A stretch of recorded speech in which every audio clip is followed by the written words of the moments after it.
नमस्कार दोस्तों। प्रस्तुत है कृष्णचंद्र जी की लिखी हुई उपन्यास एक गधे की आत्मकथा का भाग एक।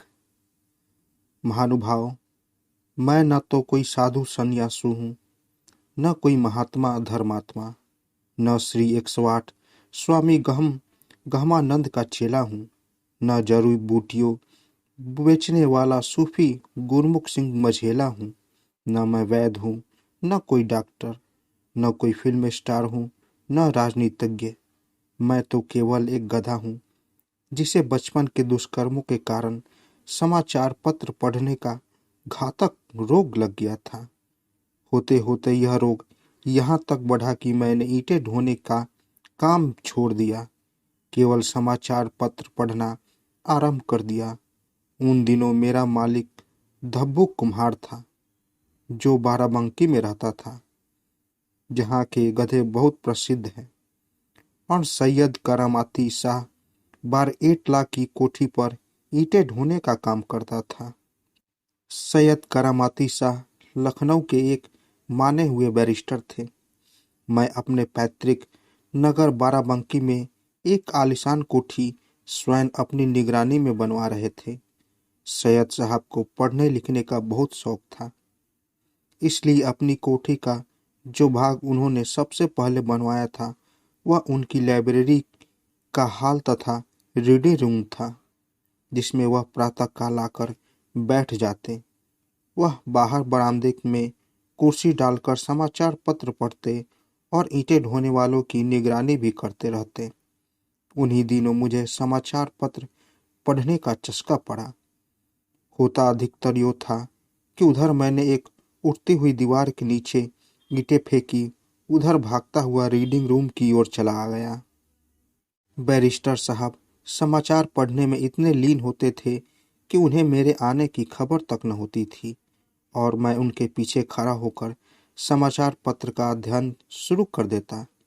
पढ़ने पढ़ते यह शौक यहाँ तक बढ़ा कि बधुआ मैं बैरिस्टर साहब को पहले ही समाचार पत्र पढ़ने पहुँच जाता। बल्कि प्राय ऐसा भी हुआ है कि समाचार पत्र का पहला पन्ना मैं पढ़ रहा हूँ और वह सिनेमा के विज्ञापनों वाले पन्ने मुलाजिम फरमा रहे हैं। मैं कह रहा हूँ ओह, ईडान अजवाइन आवर बुलगिन फिर मुलाकात करेंगे, और वह कह रहे हैं आह। हैरत अंगेज में दिलीप कुमार और निम्मी की नई फिल्म आ रही है। मैं कह रहा हूँ च सिकंदरिया की हवाई दुर्घटना में बाहर मुसाफिर मर गए हैं, और वह कह रहे हैं बाप रे बाप। सोने का भाव फिर बढ़ गया है। बस इसी प्रकार हमारा यह सिलसिला चलता रहता, यहाँ तक कि मेरा मालिक ईंटें गिनकर और मिस्त्री के हवाले करके वापस आ जाता और मेरी पीठ पर जोर से एक कोड़ा मारकर मुझे ईंटें ढोने के लिए ले जाता। लेकिन बैरिस्टर साहब मुझे कुछ न कहते। दूसरे फेरे में जब मैं वापस आता तो वह स्वयं समाचार पत्र का अगला पन्ना उठाकर मुझे दे देते, और यदि मैं पूरा पढ़ चुका होता तो भीतर लाइब्रेरी में कोई पुस्तक निकाल लाते और जोर जोर से पढ़ना शुरू कर देते। यह जो मैं पढ़ना और बोलना सीख गया हूँ, तो इसे सैयद साहब का ही चमत्कार समझिए या उनकी कृपा दृष्टि, क्योंकि सैयद साहब को समाचार पत्र पढ़े हुए उन पर टिप्पणी करने की बुरी आदत थी। यहाँ जिस स्थान पर कोठी बनवा रहे थे, उन्हें कोई व्यक्ति ऐसा न मिला जिससे वह ऐसी बहस कर सकते। यहाँ प्रत्येक व्यक्ति अपने काम में व्यस्त था। बस मैं एक गधा उन्हें मिला, परंतु इससे उन्हें कोई आपत्ति नहीं थी। वास्तव में वह केवल बातचीत करना चाहते थे, किसी से अपने मन की बातें करना चाहते थे। गधे की बजाय एक खरगोश भी उनकी संगति में रहता तो महापंडित बन जाता। सैयद साहब मेरे प्रति बड़ा स्नेह प्रकट करते थे और प्रायः कहा करते थे, अफसोस तुम गधे हो, अगर आदमी के बच्चे होते तो मैं तुम्हें अपना बेटा बना लेता।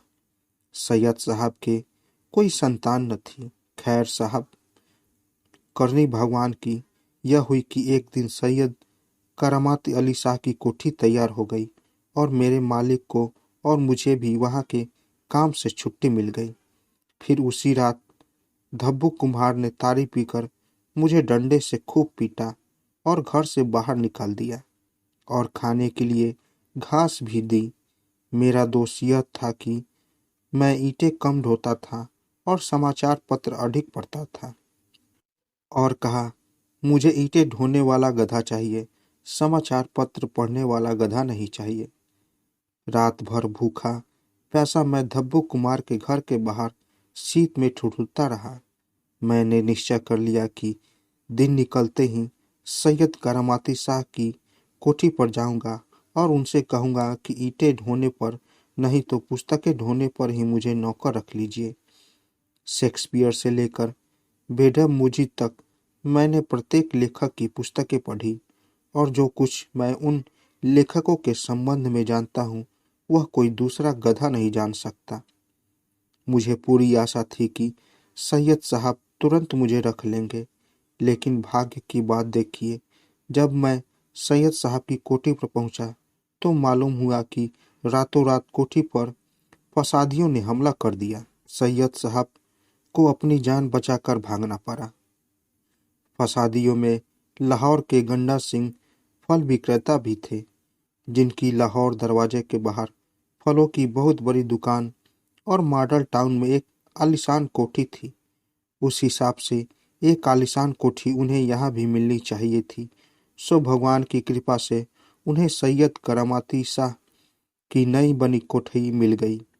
जब मैं वहां पहुंचा तो गंडा सिंह लाइब्रेरी की समस्त पुस्तकें एक एक करके बाहर फेंक रहे थे और लाइब्रेरी को फलों से भर रहे थे। यह शेक्सपियर का सेट गया और तरबूजों का टोकरा भीतर आया। ये गालिब की दीवान बाहर फेंके गए और महिलाबाद के आम भीतर रखे गए। यह खलील जिब्रान गए और खरबूजे आए। थोड़े समय के बाद सब पुस्तकें बाहर थी और सब फल भीतर। अफलातून के स्थान पर आलू बुखारे, सुकरात के स्थान पर सीताफल, जोश के स्थान पर जामुन, मोमिन के स्थान पर मुमसी, सेली के स्थान पर सहतूत, किट्स के स्थान पर ककरिया, सुकरात के स्थान पर बादाम, कृष्णचंद्र के स्थान पर केले और लहमत के स्थान पर लीमू भरे हुए थे।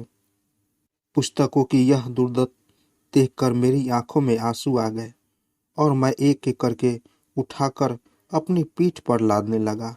इतने में गानसा सिंह अपनी फलों की लाइब्रेरी से बाहर निकल आए और एक नौकर से कहने लगे, इस गधे की पीठ पर सारी पुस्तकें लाद दो और एक फेरे में न जाए तो 8-10 फेरे करके ये सब पुस्तकें एक लारी में भरकर लखनऊ ले जाओ और नखास में बेच डालो।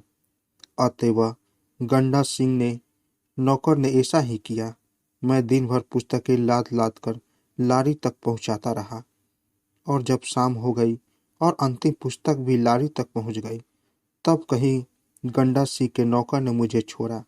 मेरी पीठ पर उसने जोर का एक कोरा जमाया और मुझे लात मारकर वहां से भगा दिया।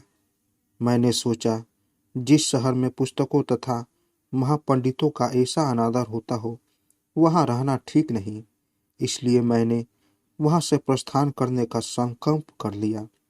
अपने शहर के दरों दीवारों पर हसरत भरी निगाह डाली, घास के 2 चादर तिनके तोड़कर मुंह में रखे और दिल्ली की ओर चल पड़ा। सोचा, दिल्ली स्वतंत्र भारत की राजधानी भी है और कला, विद्या, राज्यों तथा राजनीतिक का केंद्र भी। वहाँ किसी न किसी प्रकार का गुजारा हो जाएगा।